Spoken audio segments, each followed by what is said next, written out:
Deus a minha salvação.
guarda, que nós confiamos nele, que ele está à frente das nossas lutas. Então vamos declarar isso com bastante vigor, bastante força, com bastante verdade ao nosso Deus.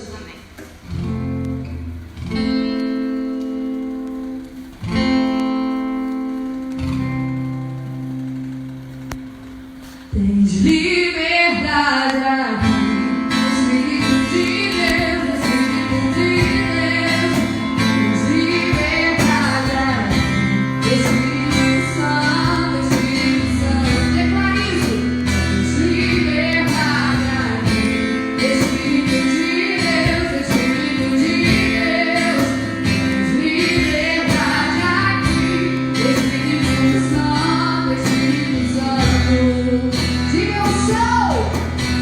Eu sou da casa da morada, eu sou teu lar.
Muitas coisas de lugar, eu sou da casa da morada, eu sou teu lar. Muitas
Teu perdão é completo, Ele sara minha alma, Ele sara minha alma. O teu perdão é completo, teu perdão é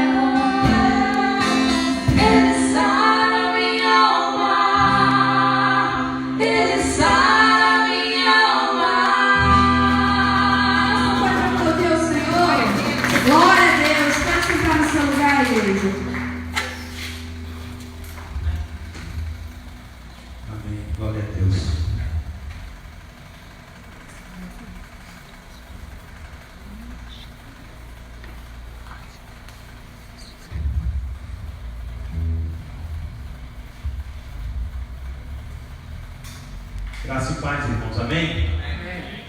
Muito bem, quero também cumprimentar você que está em casa, o pessoal lá na PIB, Excluir, pastor Rosivaldo também, um abraço, os irmãos Queretá, a Regiane, né, minha irmã lá de Parada Angélica. Deus abençoe os irmãos lá também de Itaperuna. E um abraço especial a você que é membro da Primeira Igreja Batista em Parada Modelo. Deus abençoe. Quero cumprimentar também os irmãos que estão aqui, ao vivo, participando. Graças a Deus, nós estamos aqui buscando sempre seguir, né, as orientações em termos de higiene. Então os irmãos aqui estão assim, sentados um pouco mais distantes dos outros. Também fizeram o uso ali do álcool gel, procurando assim seguir as orientações para que a gente não tenha ninguém aqui que se contamine com essa enfermidade. E eu queria iniciar o nosso bate-papo, né, vamos dizer assim, dessa noite, orando. Queria que nós estivéssemos orando para que Deus restabeleça a saúde daqueles que estão hospitalizados, não é? Orando para que Deus restaure a saúde dessa população doente, que Deus console o coração daqueles que tiveram a perda do seu ente querido. Estejamos orando também por aqueles que estão infectados, mas que estão já em casa, conseguiram ser curados, não é? Porque a gente fala muito dos que estão morrendo e dos que estão doentes, mas nós temos o nosso percentual maior é de cura, e nós precisamos orar pelos que se restabeleceram, orar pelos médicos, enfermeiros, pessoal da saúde, orar para que haja paz e governabilidade, não é? No meio do nosso povo. Essas crises políticas, que qual preço somos nós?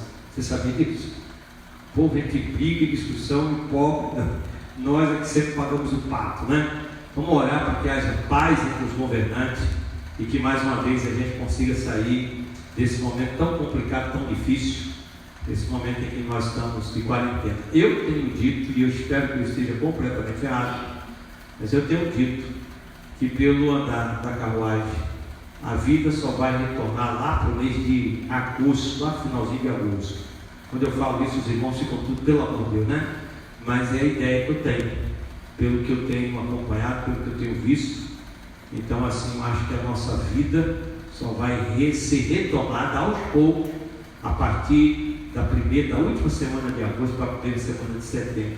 É o que eu acho. Então, vamos orar para que o povo tenha paz, para que o povo tenha paciência, não é? Para que as pessoas que estejam trabalhando não sejam infectadas.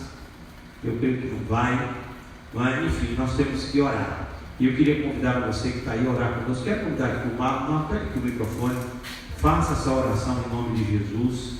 Levante esse clamor ao Senhor. Nós vamos acompanhar o irmão Marco nessa oração.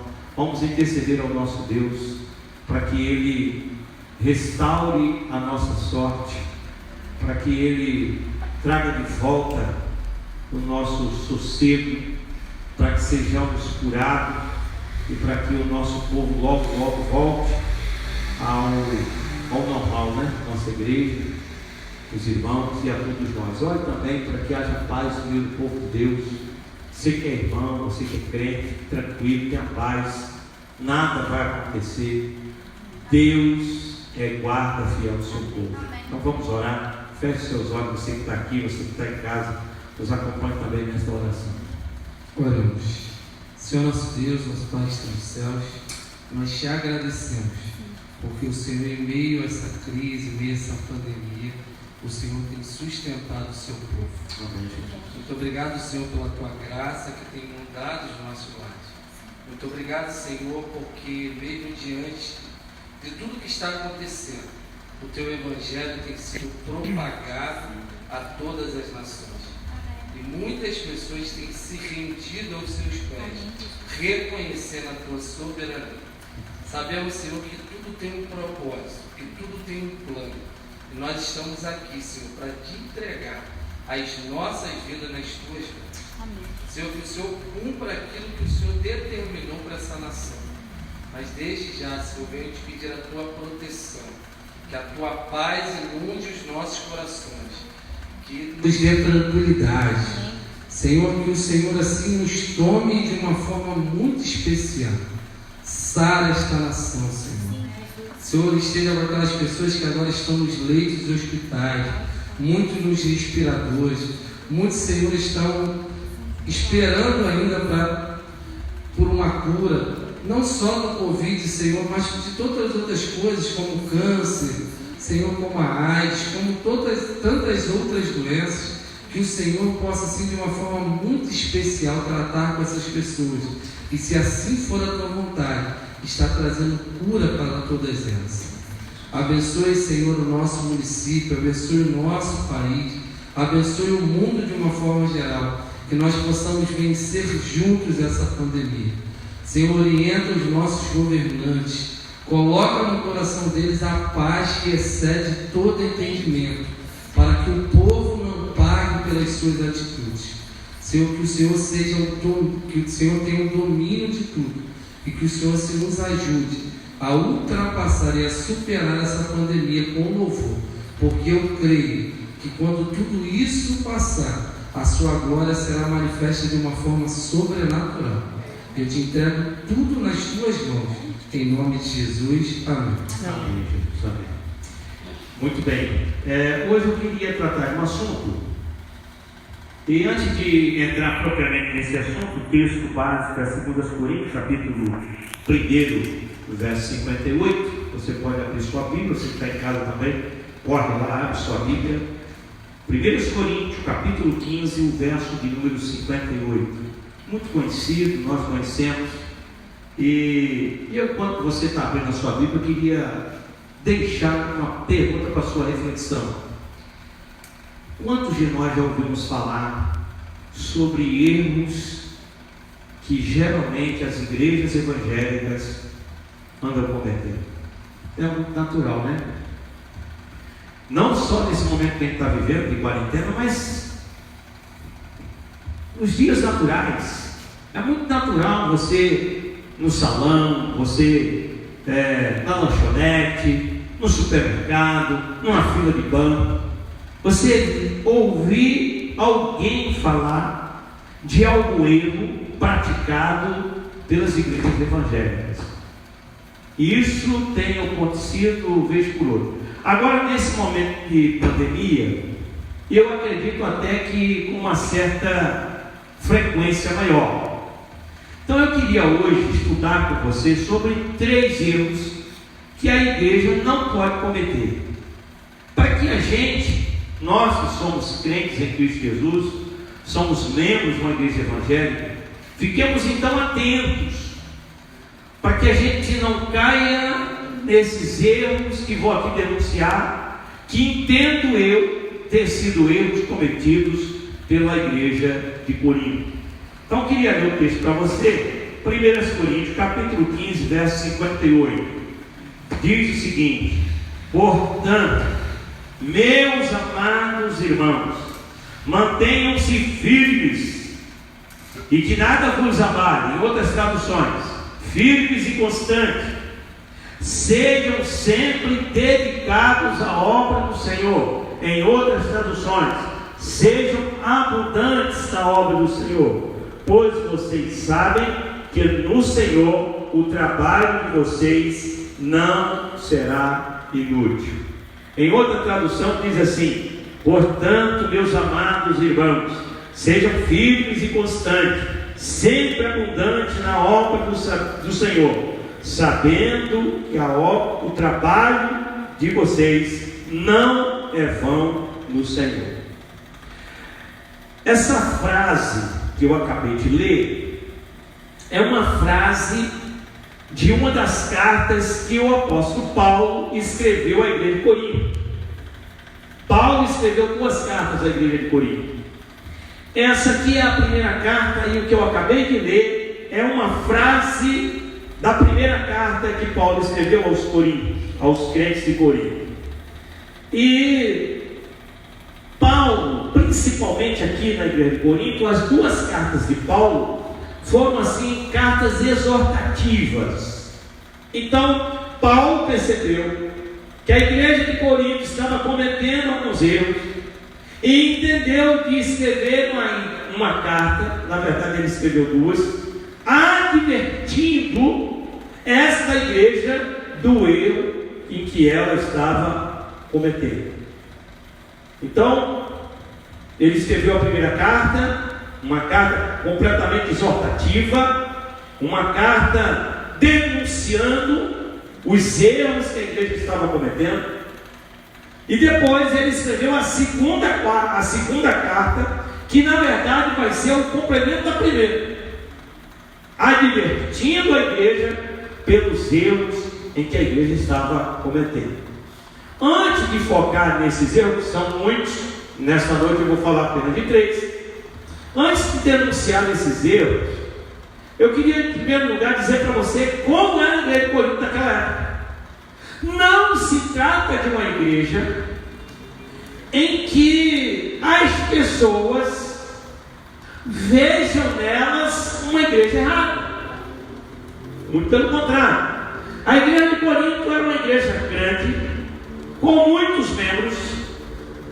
Era uma igreja que aos olhos humanos era considerada uma igreja, entre aspas, modelo para aquele tempo. As pessoas que frequentavam aquela igreja, as pessoas que conheciam aquela igreja, a população da cidade de Corinto tinha naquela igreja o conceito de uma igreja certa, de uma igreja correta. Ou seja, era uma igreja que era aceita pelo povo. Ao contrário do que se vê hoje, não era uma igreja em que você ouvia as pessoas falarem mal dela. Muito pelo contrário. As pessoas da cidade de Corinto traziam inclusive elogios à igreja. E qualquer pessoa que fosse visitar aquela igreja, ao sair de lá, saía com uma impressão muito boa. Mas por que, pastor? Primeiro, a liturgia daquela igreja não era uma liturgia comum, era uma liturgia completamente alegre e em algum momento espiritual. E as pessoas gostam do famoso culto animado, né? Eu já ouvi alguém dizer assim: aí eu não gosto de igreja fria, eu gosto de igreja avivada. Muitas das vezes, quando você ouve essa frase, muitas das vezes as pessoas estão querendo dizer exatamente: bom, eu não gosto daquela igreja fria, aquela igreja que as pessoas ouvem a palavra e não dão glória, as pessoas não cantam sentada, não bate palma. Tem gente que não consegue se adaptar a esse tipo de liturgia. Tem gente que gosta da igreja animada, e muitas das vezes essa animação é confundida com avivamento. Você vai na igreja, você vê lá os crentes pulando, gritando, batendo palma, dançando, cantando com uma certa alegria, e as pessoas acham que aquele culto é um culto avivado. Na verdade é um culto animado. Já tem pessoas que gostam de uma liturgia mais tranquila, de uma música mais sacra, gostam de um certo silêncio. Então assim, as pessoas às vezes confundem o tipo de liturgia com a animação, com o avivamento, e uma coisa não tem absolutamente nada a ver com a outra. Ou seja, uma igreja pode ser uma igreja tranquila, onde os crentes cantam baixo, onde os crentes não batem palma, onde os crentes não entram. E pode acontecer uma igreja animada, que os crentes pulam, dançam, cantam, não ser uma igreja animada. Pode acontecer isso. A igreja de Corinto, humanamente falando, se você e eu fôssemos lá visitar, a ideia que tínhamos da igreja é que era uma igreja realmente muito boa, era um modelo de igreja, um culto extremamente animado. Para você ter uma ideia, na igreja de Corinto, todos os membros tinham dons, Era uma igreja de pluralidade de dons. Os dons espirituais eram as coisas mais naturais da vida daquela igreja, principalmente o dom de língua. Aliás, historicamente, sabemos que foi exatamente na igreja de Corinto que apareceu esse manifestar desconhecido que é o dom de língua. Foi na igreja de Corinto. Muita gente confunde, dizendo que lá no Pentecostes não aconteceu línguas estranhas. A gente pode até no outro dia estudar sobre isso. Mas no dia de Pentecostes, o que as pessoas falaram, o que aconteceu lá, não foi o milagre do falar, foi o milagre do ouvir. O texto diz que as pessoas que estavam ali de diversos países, de diversas nacionalidades, de diversos idiomas, ouviam Pedro falar no seu próprio idioma. Então não houve línguas estranhas no dia de Pentecostes. As línguas estranhas é um fenômeno sobrenatural que vai surgir na igreja de Corinto. E diga-se de passagem, ao contrário de que muita gente fala, Paulo não era contra. Inclusive no capítulo 12, Paulo vai inclusive dizer como deveria usar as línguas estranhas em meu culto. Então, se nós fôssemos trazer a liturgia da igreja de Corinto para os dias atuais, nós iríamos dizer que a igreja de Corinto era uma igreja neopentecostal, ou seja, uma igreja onde as pessoas, tinham uma animação muito grande e que todo mundo tinha um dom, principalmente o de falar em línguas, mas outros também. Então, por conta de ser uma liturgia animada, por conta de haver coisas extraordinárias, mística, a igreja de Corinto é uma igreja muito mística, por conta de acontecer fenômenos tidos como espirituais durante o culto, durante as reuniões, essa igreja era tida como uma igreja modelo de Israel. Então, para as pessoas, a igreja de Corinto era a igreja mais correta naquela época. Mas não é essa a visão de Paulo. Por isso quero repetir para você que as cartas que Paulo escreve à igreja de Corinto foram cartas em que ele vinha exortar a igreja, e exortar a igreja denunciando erros em que a igreja estava cometendo. Eu queria inicialmente dizer isso para você.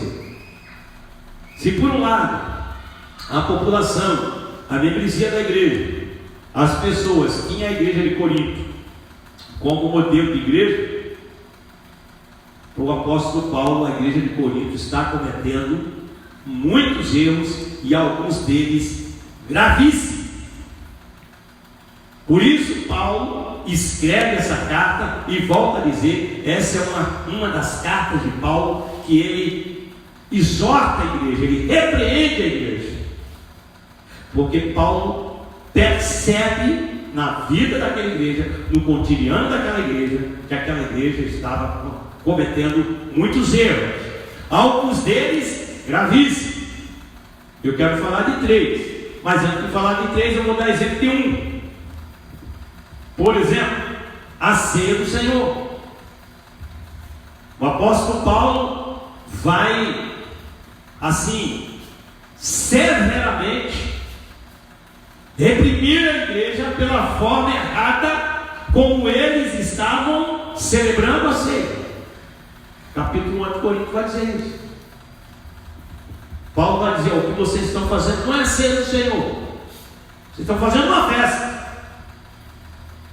Vocês não entenderam o que é a ceia do Senhor. E aí ele vai explicar, ele vai exortar, vai corrigir e vai ensinar a igreja como celebrar corretamente a ceia do Senhor.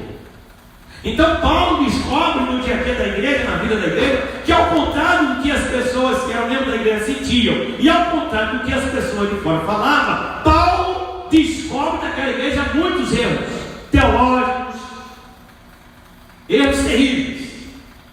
Erros terríveis que nós temos quando eu e você lemos as cartas de Paulo ao Corinto. Nós precisamos de ler a carta para saber o que não fazer como crente. Os irmãos estão entendendo? Então não é uma carta que você vai ler para você copiar o exemplo.